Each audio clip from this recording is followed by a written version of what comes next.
The Galactic Collective had spent approximately 14,000 years perfecting higher education. They'd built universities on moon stations, orbital platforms, and carefully terraformed academic colonies where the galaxy's brightest minds could gather to share knowledge, conduct research, and occasionally blow up laboratory equipment in ways that violated several laws of physics. The Zenith Scholastic Institute, hovering in stable orbit around a pleasantly boring yellow star, represented the pinnacle of this achievement. A floating campus where 247 species coexisted in relative harmony, pursuing degrees in everything from quantum chromodynamics to interpretive dance therapy. The key word here being relative. Because 3 years ago, the collective had made what many now considered a catastrophically optimistic decision. They'd accepted applications from Earth.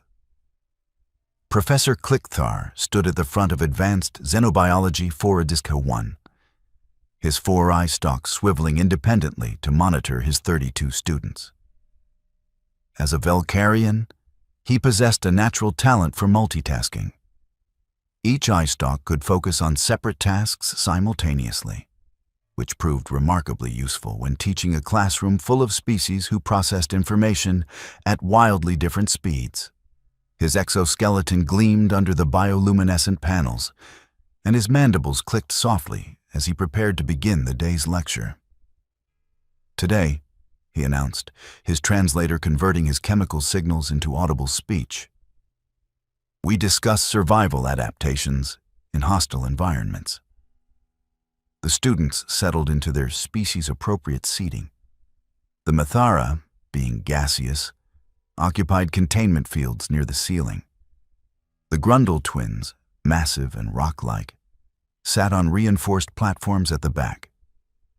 The Shalani, delicate and crystalline, clustered near the temperature-controlled section where they wouldn't risk thermal shock. And then there was Mackenzie Torres. She sat in the 3rd row, looking spectacularly ordinary by human standards. Average height, dark hair pulled into a messy bun, wearing what appeared to be comfortable fabric coverings that humans inexplicably called sweatpants, despite their apparent use in non-sweating contexts. She was currently eating something from a small bag, crunching loudly in the quiet classroom. The Velnik student 2 seats over, a being resembling a nervous bundle of tentacles, edged slightly away. Smart creature. Deathworlds, Professor Klickthar continued, pulling up a holographic display, are classified on a scale from Class 1 to Class 12, with Class 12 representing environments so hostile that sapient life emerging from them is considered statistically impossible.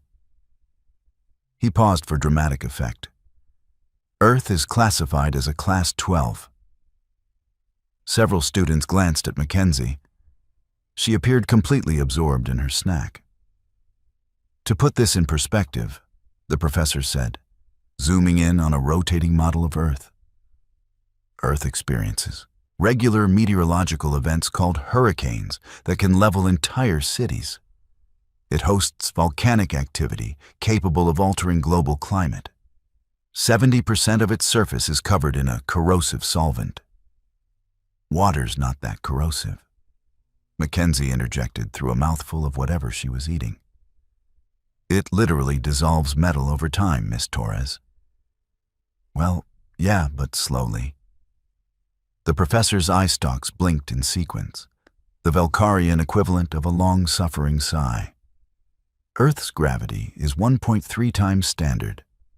Its atmosphere contains oxygen at levels that would be toxic to 60% of known species. It hosts predators that can smell blood across vast distances, venomous creatures whose toxins have no universal antidote, and microscopic organisms that can kill in days. "You're making it sound way more dramatic than it is," Mackenzie said, finally finishing her snack. "It's just home." A Shalani student, crystalline structure literally vibrating with anxiety, raised a delicate appendage. "Miss Torres, is it true that Earth has Spiders? Oh yeah, tons of them. Pretty much everywhere. The Shalani made a sound like wind chimes in an earthquake. And they're predatory arachnids with 8 legs and multiple eyes and venomous fangs? Most of them aren't dangerous to humans. Just the really big ones in Australia. And the brown recluses. Oh, and black widows. But honestly, you're statistically more likely to die from a bee sting. Bees kill humans? Several students shouted simultaneously. Only if you're allergic, or if you mess with the wrong hive. Africanized bees get pretty aggressive. Mackenzie seemed genuinely confused by their distress. Why is everyone looking at me like that? Professor Clickthar decided to move on before someone had a panic attack. The point being, he said firmly, that organisms evolving on Deathworlds develop extraordinary survival capabilities. Enhanced pattern recognition, sustained endurance, pain tolerance, accelerated healing, and most significantly, adaptability. He pulled up comparison charts showing human capabilities against galactic averages. The human's endurance metrics literally broke the scaling on several graphs. Humans evolved as persistence hunters, the professor continued. They would chase prey for hours, sometimes days, until the animal collapsed from exhaustion. Their ability to regulate body temperature through perspiration allowed them to function in conditions that would kill most species. Their immune systems treat encounters with pathogens as competitive sports. Mackenzie raised her hand. Are we still talking about survival adaptations, or are you roasting humans specifically? I'm providing context, Ms. Torres. Context that explains why the collective was hesitant to allow human enrollment in civilian institutions. Yet, here I am, Mackenzie said cheerfully. Yes, Professor Clickthar agreed, his tone suggesting he had opinions about that decision. Here you are. The lecture continued for another hour, covering everything from extremophile adaptations to the biological cost of developing sentience in hostile environments. Mackenzie participated normally, taking notes on her electronic tablet and occasionally contributing insights about Earth biology that made her classmates uncomfortable. She mentioned something about humans eating peppers that contained capsaicin, a compound literally designed to cause pain as a defense mechanism, for recreational purposes. Then she casually noted that one of her ancestors had survived a bear attack. What's a bear? Someone asked nervously. Imagine a furry predator the size of a small vehicle with claws like knives and enough bite force to crush bones. And your ancestor survived? He fought it off with a stick and a really aggressive attitude. Lost an arm, though. Well, mostly lost it. Doctors reattached it later. The classroom fell silent. Humans have medical technology to reattach limbs? A student whispered. I mean, if you get to a hospital fast enough and keep it on ice, yeah. Professor Clickthar ended the lecture early. Some revelations required processing time. The class dispersed with the usual shuffling, floating, and slithering exodus that characterized mixed-species institutions. Mackenzie gathered her materials, completely oblivious to the fact that half her classmates gave her a wider berth than usual. She'd mentioned maybe grabbing something from the commissary, but she'd promised to return a data slate to the research library first, some material she'd borrowed for a paper on comparative evolutionary biology. She headed down Corridor 7B, a section of campus that connected the main academic buildings to the research wing. At this time of day, most students were either in classes or at meals, which meant the corridor was blissfully empty. Mackenzie appreciated the quiet. As much as she enjoyed her xenobiology courses, constantly being treated like a walking biological weapon got exhausting. She didn't notice the 3 figures detaching from a maintenance alcove behind her. They moved with practiced silence, following at a distance that would seem casual to any observer. Their leader, a Krathnix named Zexivor, felt his dual hearts hammering with anticipation. This was it, the ultimate hunt, the trophy that would cement his reputation across a dozen hunting forums and establish him as a legend among those who pursued dangerous game. A human, a genuine Deathworld predator, isolated and unaware. Zexivor and his companions belonged to an underground community that the collective officially condemned but couldn't entirely eliminate. Extreme hunters who sought thrills by tracking and killing dangerous species. They'd hunted Grendax alphas in sulfur swamps, stalked Velkar queens in their hive depths, even taken down a juvenile kraken on Poseidon 7.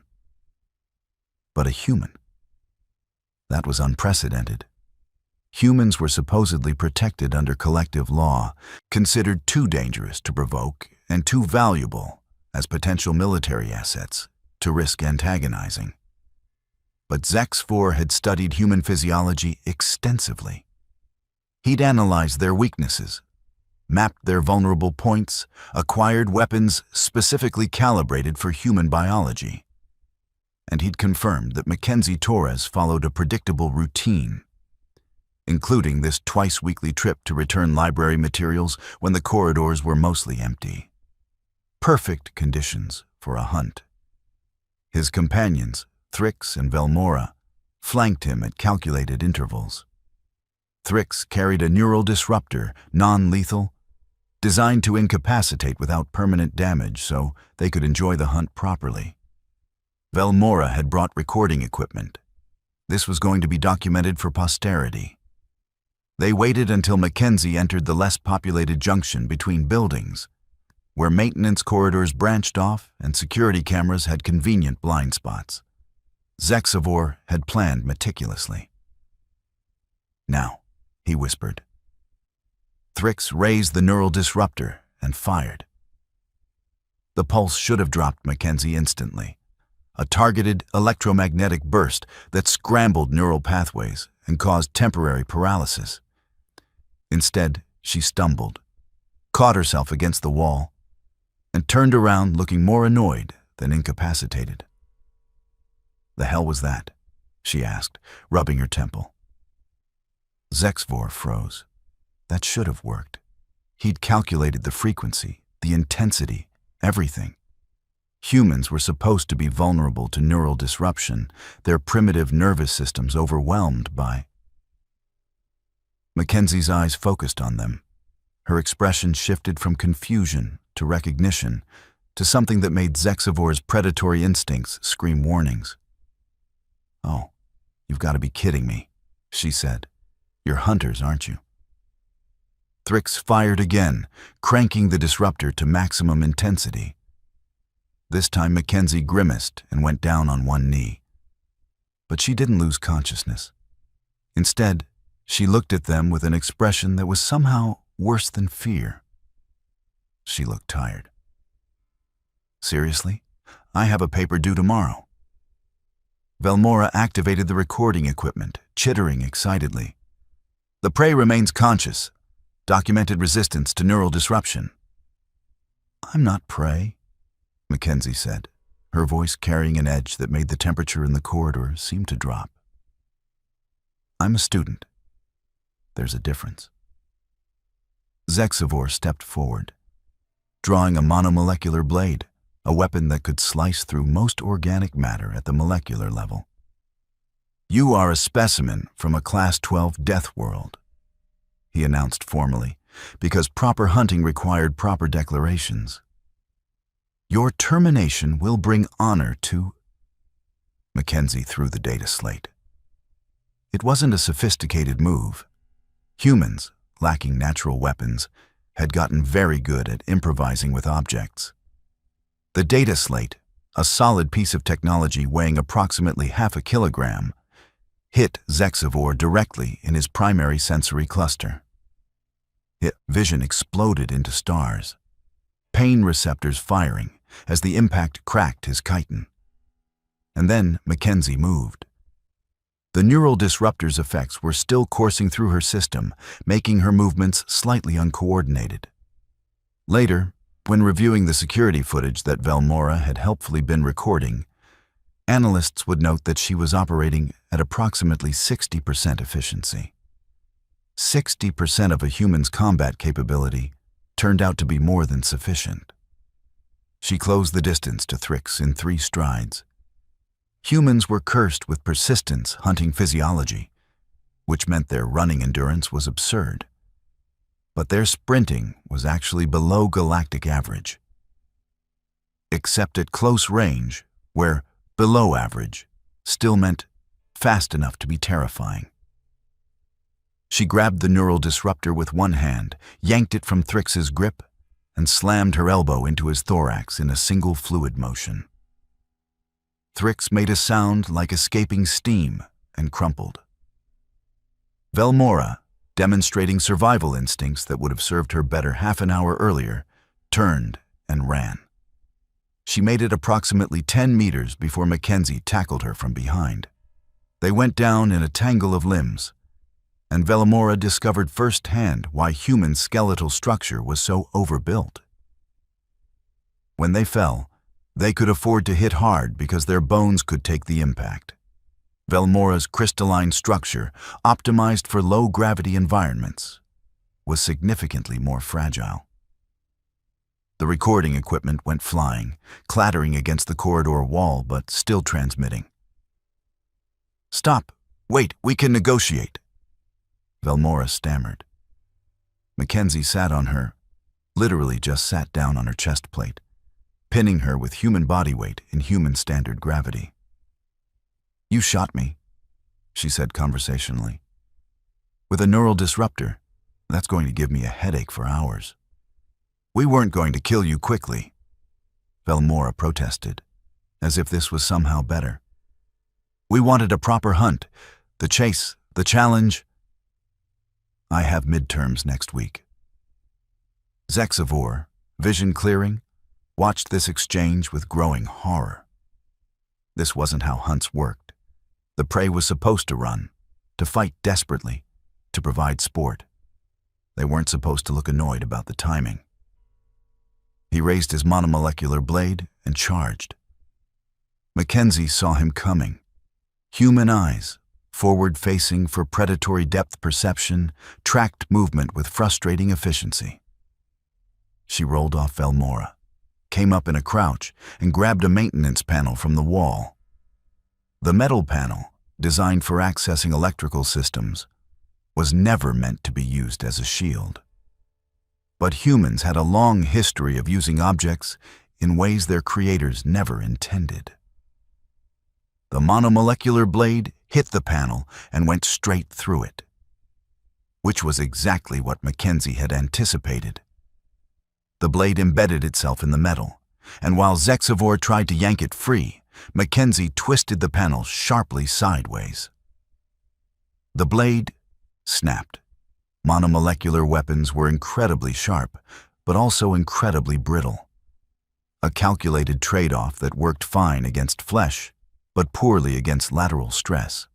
Zexavor stared at his broken weapon with the dawning realization that he'd made catastrophic miscalculations. Mackenzie stood up, still holding the panel with half a blade sticking through it. "Okay," she said. "Let's talk about expectations versus reality." What followed wasn't a hunt. It was a systematic dismantling. Zexavor tried to use his Krathnik's natural advantages: armored carapace, venomous spurs, forearms for grappling. Mackenzie countered by hitting him with the maintenance panel repeatedly until his armor cracked. When he deployed his spurs, she avoided them with the kind of pattern recognition that came from a childhood spent dodging everything from playground bullies to household pets. Humans evolved in an environment where everything was trying to kill them, which meant they got very good at identifying threats and responding before their conscious mind fully processed the danger. She hit him in the joint where his secondary arms connected to his thorax.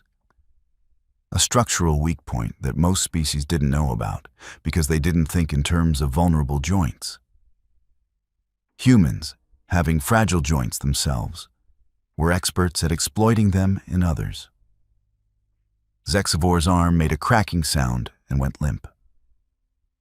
"You researched human biology," Mackenzie said, breathing hard but not winded. That was another thing. Humans could sustain physical activity for absurd durations because of their inefficient but incredibly effective cooling system. But you didn't research human psychology. She hit him again, this time in the head. Not hard enough to kill. Humans were surprisingly good at calibrating force, but hard enough to stun. "You thought I'd panic, run away, act like prey." Another hit, another crack. But humans don't have a prey response. We have a fight-or-flight response, and flight is really just tactical repositioning for a better fight. Xenobiology went down, consciousness fading. His last thought, transmitted to his hunting forum via emergency beacon, was a simple warning. Do not hunt humans. They cheat. Mackenzie turned her attention to Thrix, who was trying to crawl away, despite his collapsed thorax. The neural disruptor had clattered somewhere nearby. She found it, examined it briefly, and then crushed it under her shoe. "Fragile equipment," she observed. "You guys really counted on that first shot working." Thrix made gurgling sounds that the translator rendered as pleas for mercy. Mackenzie crouched next to him, expression thoughtful. "Here's the thing about humans," she said quietly. "We're not naturally aggressive. We actually prefer cooperation. It's how we survived as a species. But we evolved in an environment where everything was a threat, so we learned to eliminate threats efficiently." She picked up a piece of the shattered neural disruptor, a Fate-Mape's sharp edge of crystalline circuitry. "And once we identify something as a threat?" She paused, as if considering her next words carefully. "We're very good at solving problems." Thrix stopped gurgling. Velmora, watching from where she'd crawled to a corner, realized with absolute clarity that she was going to die. Not in some glorious hunt, not in a fair fight, but in a university corridor at the hands of someone who treated lethal combat with the same casual competence most people applied to daily chores. Mackenzie stood, dropping the circuitry shard, and walked over to her. "Please," Velmora whispered. I have spawn. 3 offspring in developmental pods." Mackenzie stopped. For a long moment, she just looked at Velmora, and something shifted in her expression. Not quite sympathy. Humans had complicated emotional responses to threats. But a calculation, a recognition. "You have kids," Mackenzie said flatly. Yes, 3 larvae, they need..." "And you thought coming after me was a good idea?" Velmora had no answer for that. Mackenzie rubbed her face with both hands, leaving slight smears of blue blood, Xenobiology's, from the carapace impacts. Okay, here's what's going to happen. You're going to tell me exactly who organized this, who funded it, and how many people knew about it. Every detail. And then you're going to help me clean this up." "Clean up?" "Evidence disposal," Mackenzie said matter-of-factly. "Because if campus security finds out about this, they'll investigate. And investigations mean paperwork, and I really don't have time for that right now." Velmora stared at her. "You're going to cover it up? Look, you made stupid choices, but executing you won't bring back the time you've already wasted for me. And your kids don't deserve to lose their parent because you're an idiot." Mackenzie's voice was pragmatic, almost kind, which somehow made it worse. "But we're doing this my way. Understand?" Velmora nodded frantically. "Good. Start talking." The story came out in pieces. Xenobiology had organized everything through an underground hunting forum.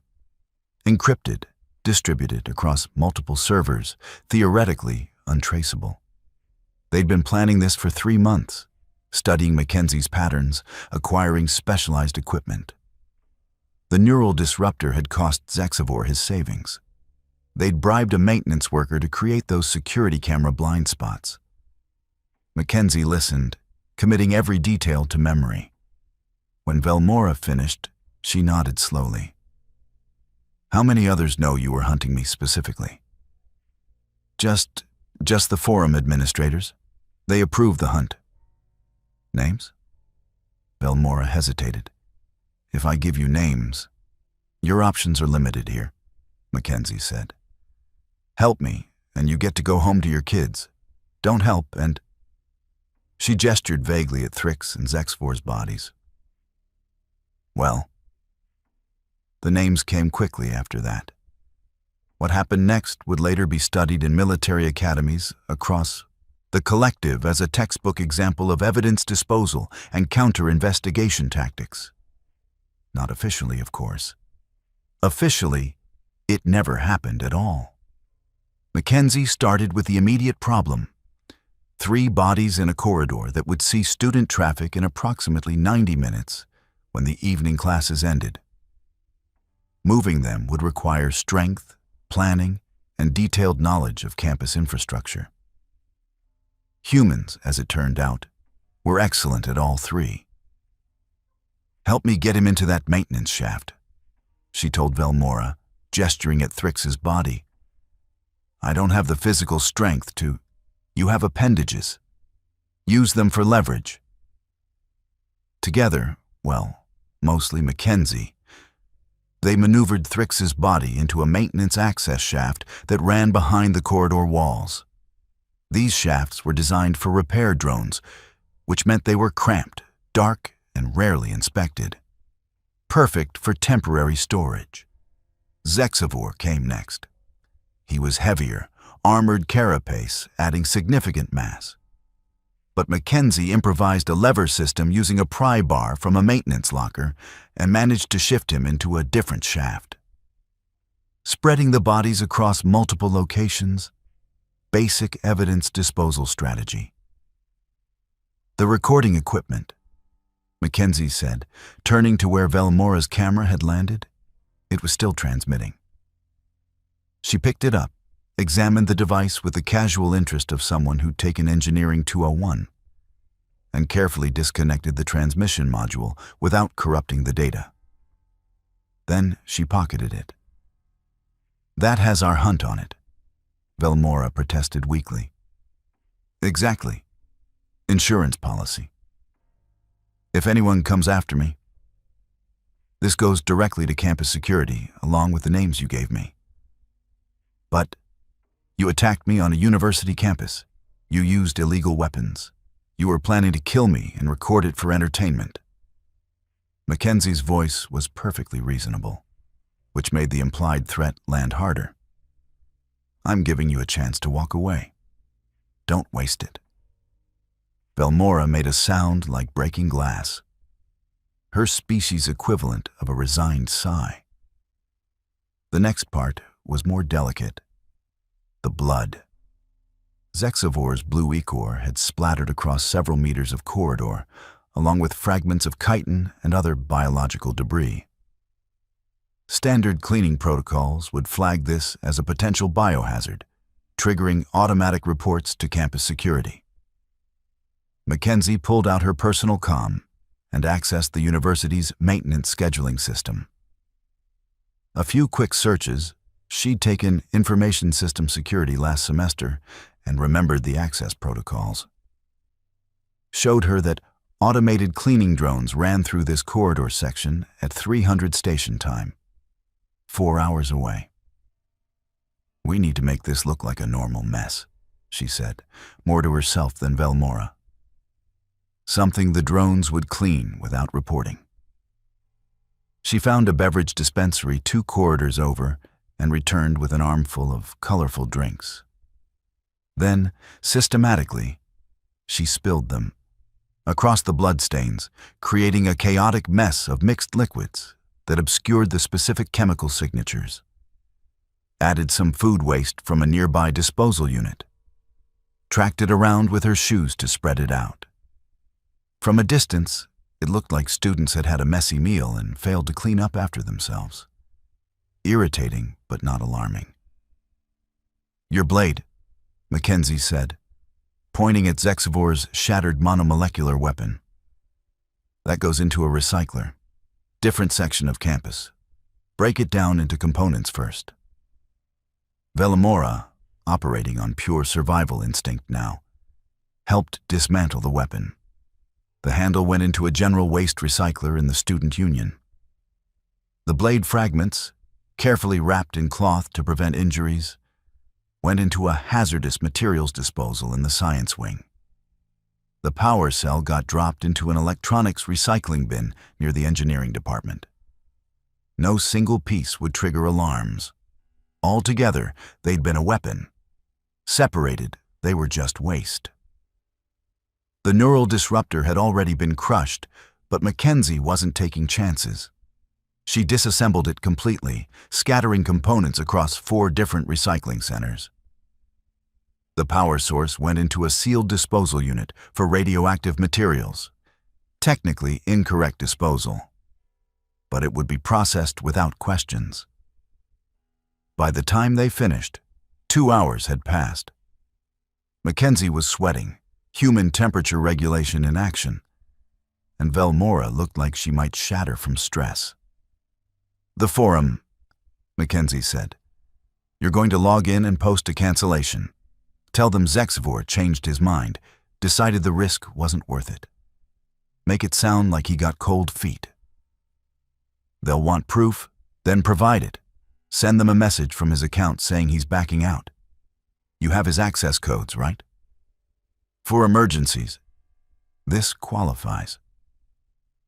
Velimora's appendages trembled as she accessed her comm and logged into the hunting forum through Zexavor's credentials. The message she composed, under Mackenzie's watchful eye, was brief. Target proved too risky. Excessive security presence, pattern changes detected. Aborting hunt. Do not recommend pursuing human subjects.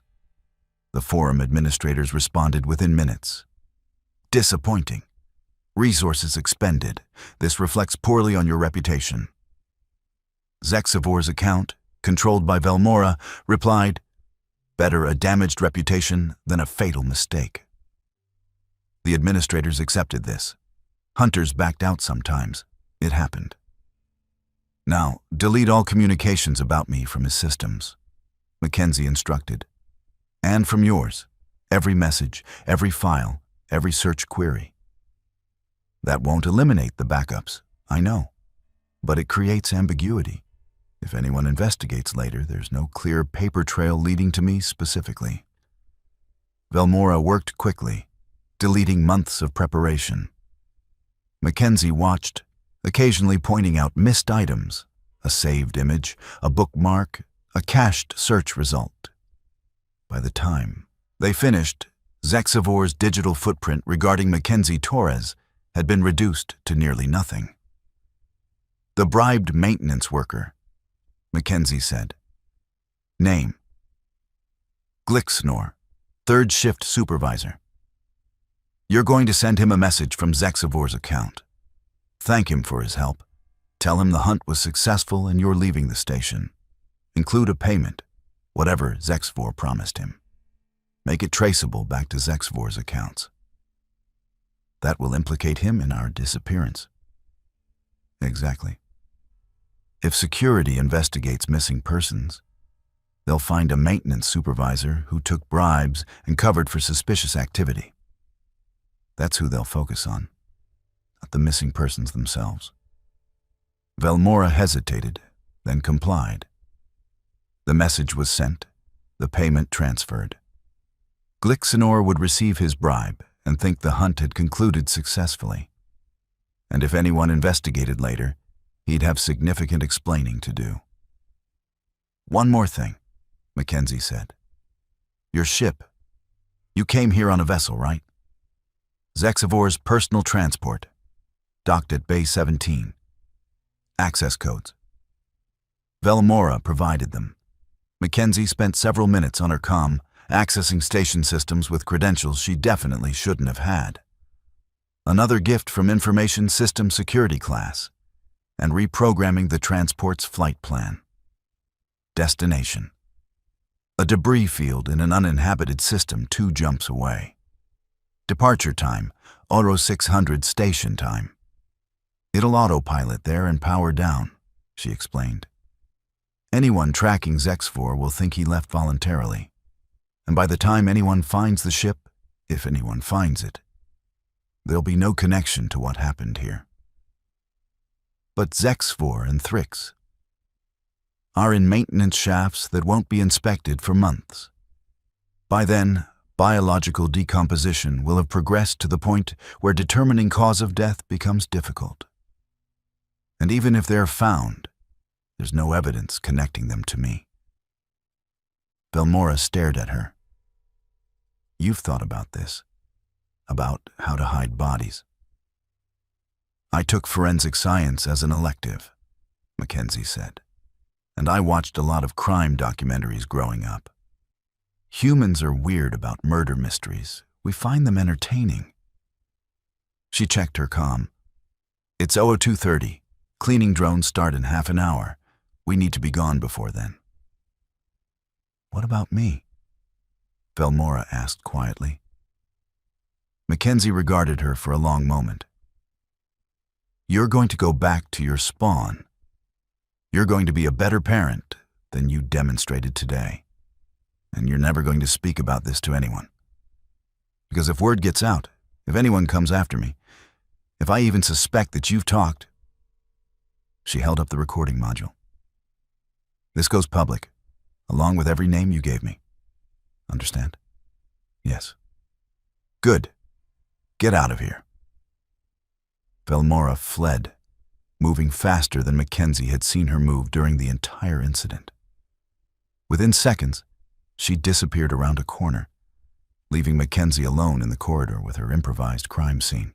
Mackenzie looked around, mentally checking off her list. Bodies hidden. Check.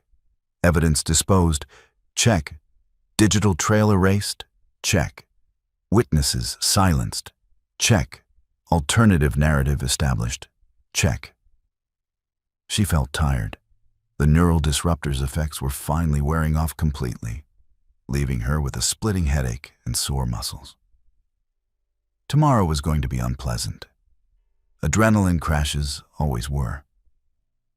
But first, she needed to return that data slate to the library.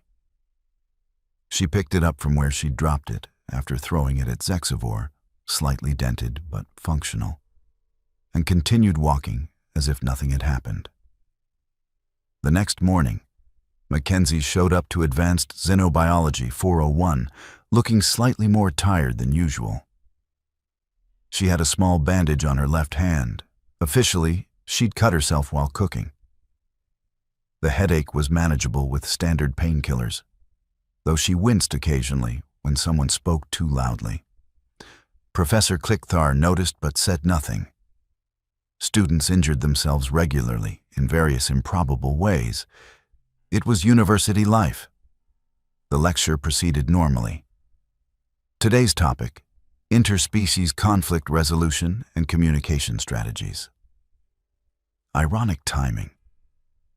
But Mackenzie participated without revealing any sign of the previous evening's activities. She took notes, asked intelligent questions about de-escalation techniques, and helped a struggling Shilani student understand predator-prey dynamics during the break. You seem tense, the Shilani observed. Are you well? Just didn't sleep great, Mackenzie said. Stress dreams. About what? Assignment deadlines mostly. Not technically a lie. She did have a paper due soon. Campus security made an announcement during lunch.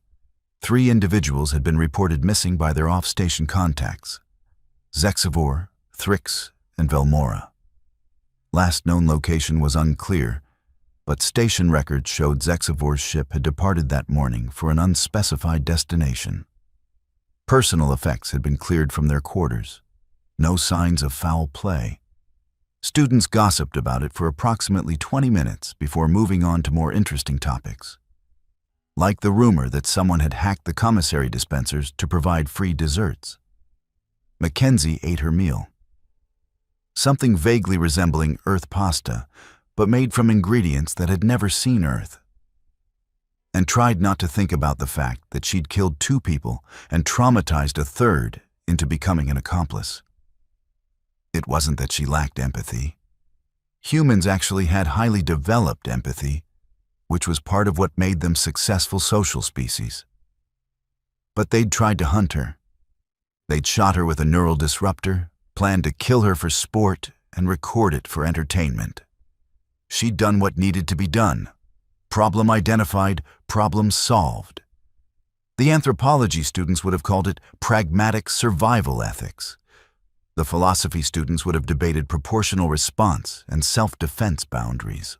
Mackenzie just called it Tuesday. 2 weeks later, campus security concluded their investigation into the missing persons case. The official finding, Xenobiology, Thrix, and Velmora had departed the station voluntarily, likely to pursue personal interests off campus. Their academic records would be marked as withdrawn. No further action required. Glixnor, the maintenance supervisor, was quietly fired for accepting bribes and falsifying work logs. He protested his innocence, but couldn't explain the payment in his account or the security footage gaps during his shifts. He left the station on a commercial transport, reputation damaged, and took a job in a mining colony where questions weren't asked. The hunting forum continued operating, but membership dropped sharply after Xenobiology's abort message was circulated. Humans, the consensus agreed, were not worth the risk. Too unpredictable, too dangerous, too good at turning hunts around on hunters. Mackenzie Torres earned an A on her comparative evolutionary biology paper. She would have gotten an A, but Professor Klickthar noted that her section on human threat response was unnecessarily detailed and somewhat unsettling. She graduated 2 years later with honors, accepted a position with the collective's diplomatic corps, and went on to a distinguished career facilitating communication between species. She was particularly effective at conflict resolution, colleagues noted. She had an almost uncanny ability to de-escalate situations before they turned violent. And sometimes, when dealing with particularly aggressive negotiators, her counterparts would back down for reasons they couldn't quite articulate. Something about her eyes, they'd say later. Something that suggested she'd seen violence up close and found it tedious rather than frightening. The hunting forum eventually shut down after a series of raids by collective security. Most members disappeared into the general population, their hunting days behind them. A few persistent ones continued pursuing dangerous game on unregulated stations. Velmora was not among them. She returned to her spawn, raised them to adulthood, and never spoke about what happened in that corridor. Late at night sometimes, when her offspring asked about interesting experiences from her youth, she'd change the subject. Some stories weren't meant for sharing. And in a maintenance shaft in the research wing of Zenith Scholastic Institute, where repair drones rarely ventured and organic matter decomposed slowly in the controlled atmosphere, 2 bodies remained undiscovered for 7 years. When they were finally found during a major infrastructure renovation, the investigation concluded they'd likely died from structural collapse or equipment malfunction, tragic accidents in a facility with thousands of kilometers of maintenance tunnels.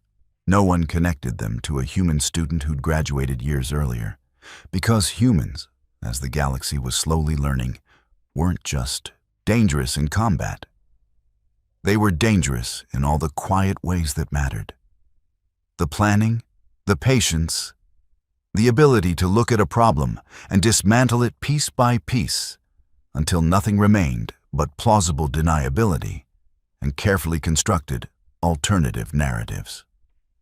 The collective had spent 14,000 years perfecting higher education, building institutions where species could gather safely to learn and grow. And for 13,997 of those years, it had worked exactly as designed. Then they'd accepted applications from Earth and discovered that humans excelled at education in ways that transcended classroom learning. They were natural problem solvers, you see. Give them a challenge, any challenge, and they'd find a solution. Sometimes the solution was elegant. Sometimes it was crude. Sometimes it was wrapped in carefully disposed evidence and sealed behind layers of digital obfuscation. But it was always effective.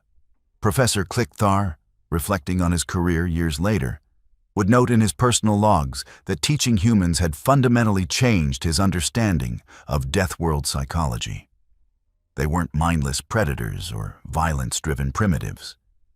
They were thoughtful, social, empathetic beings who happened to come from an environment that demanded ruthless efficiency when actual threats emerged. The key word being actual. Provoke them unnecessarily, and they'd respond with overwhelming pragmatism. Leave them alone, and they'd cheerfully coexist with anyone. The galaxy, slowly adapting to human presence, developed an unofficial policy. Don't fuck with humans. Not because they'll make dramatic displays of violence, but because they'll solve the problem you represent with the same casual competence they apply to everything else. And you'll never see it coming. Mackenzie Torres, sipping coffee during a diplomatic break years later, would have found that assessment amusing. She didn't think of herself as particularly dangerous. She was just someone who'd had midterms coming up and really didn't have time for amateur hunters with overconfident plans. Problem identified. Problem solved. End of story. Well, almost the end. Because in an encrypted data vault, backed up across multiple secure servers, was a recording of a hunt gone catastrophically wrong. Insurance, Mackenzie had called it. A guarantee that certain names, certain forum administrators, certain individuals who thought hunting humans was acceptable entertainment, would never feel safe acting on those impulses again.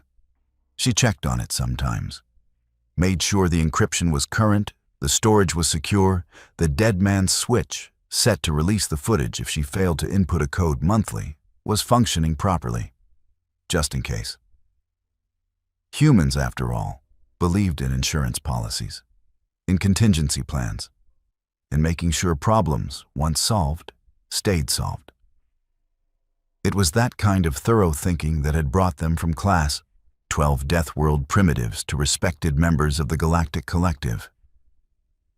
And it was that same thinking that made the smart species very, very careful about treating them as prey. The hunters had come after Class. The Deathworld girl had struck back, killed them all, and erased the proof. Well, most of the proof. The rest was filed under motivation to never try that again. And in the grand scheme of galactic education, that might have been the most valuable lesson of all. Retry Claude can make mistakes. Please double-check responses.